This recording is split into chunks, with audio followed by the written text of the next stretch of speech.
नमस्कार बंधु, जय श्री सीताराम। मैं palmist and astro Manish Sharma advocate फिर से एक बार आपका अभिनंदन करता हूं, स्वागत करता हूं। आज हम बात करेंगे हस्तरेखा में जो ये हर्षल पर्वत होता है। यहाँ देखिए, बुध पर्वत के नीचे और इस उच्च मंगल के थोड़ा सा ऊपर, अर्थात आपकी हृदय रेखा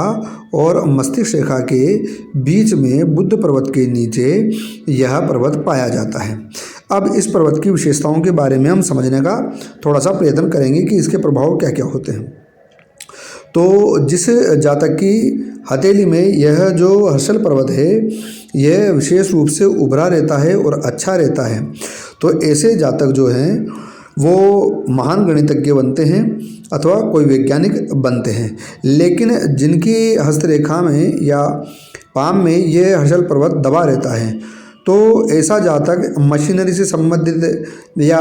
लोहे से संबंधित कोई काम करता है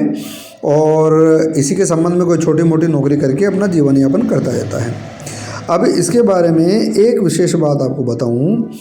कि जिन लोगों का हर्षल पर्वत अच्छा होता है, स्वस्थ होता है, बिना किसी दोष के होता है और उभरा हुआ होता है, और यहाँ हर्षल पर्वत से कोई रेखा निकलकर इस प्रकार से ये जो सूर्य पर्वत है यहाँ तक जाती है, अर्थात इस अनामिका की उंगली के नीचे तक जाती है, तो जो ऐसा जातक होता है, यदि उसके बारे में आप समझिए कि वो जीवन में कभी न कभी ऐसा क्षण आएगा, तब वो उसके आसपास के एरिया में बहुत अधिक ख्याति अर्जित करेगा अथवा वह विश्व प्रसिद्ध भी हो सकता है। तो आप ये जो हर्षल पर्वत से निकलकर रेखा जा रही है ना, ये यदि सूर्य पर्वत तक आ जाए, अर्थात इस अनामिका, कनिष्ठिका के पास वाली उंगली अनामिका यहाँ तक आ जाए, तो आप ये समझिए, इससे अनुमान लगा लीजिए कि ऐसा जातक जिसको आप देख रहे हैं वह 101% बहुत अधिक ख्याति अर्जित करेगा। अच्छा, इसके साथ एक और चीज़ बताऊँ आपको, एक विशेष चीज़ जोड़ देता हूँ मैं आपको इसके साथ में।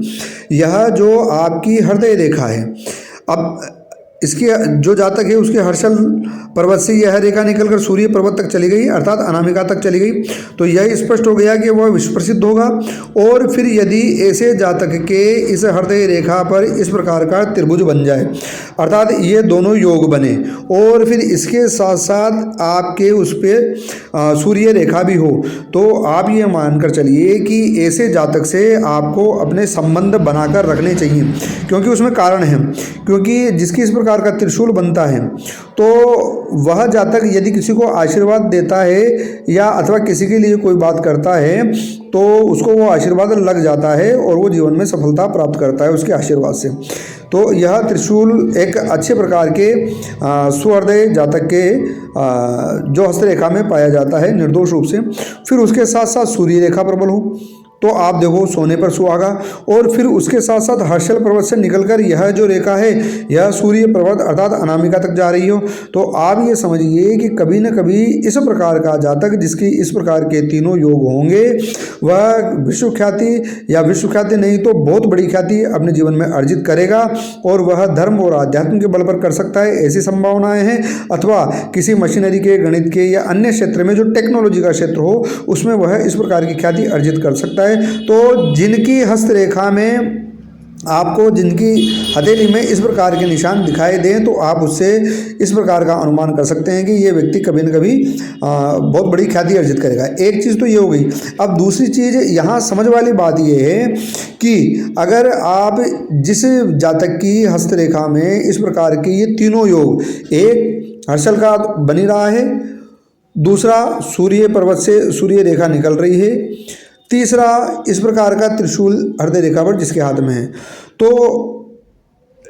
उन लोगों के लिए बहुत बढ़िया होगा जो ऐसे जातक से अपने जीवन में संबंध अच्छे रखते हैं। कारण यह है क्योंकि ये कभी न कभी हो सकता है थोड़ा लेट हो, थोड़ा जल्दी हो, ग्रह नक्षत्र के अनुसार बहुत सारी बातें जीवन में प्रारब्ध के अनुसार जुड़ी होती है, पर हाँ ये निश्चित मानकर चलिए इसको ख्याति मिलने वाली है, इसको प्रसिद्धि मिलने वाली है। तो अगर आप ऐसे जातक से अपना संबंध बनाकर रखेंगे तो यह जातक आपके जीवन में बहुत काम आ सकता है। वीडियो देखने के लिए बहुत बहुत धन्यवाद। वीडियो अच्छा लगा हो तो शेयर कीजिए, आप भी सब्सक्राइब कीजिए यदि आप नए हैं तो, और अगर आपको हस्तरेखा दिखानी है तो आप हमसे वीडियो में जो यूट्यूब पर वीडियो है उस पर कमेंट करके हमसे इस बात हमारे नंबर ले सकते हैं और हम आपकी हस्तरेखा का मूल्यांकन अपनी करेंगे। तो आप सभी का बहुत बहुत धन्यवाद। जय जय श्री सीताराम और जय श्री राम अवश्य लिखें टिप्पणी में।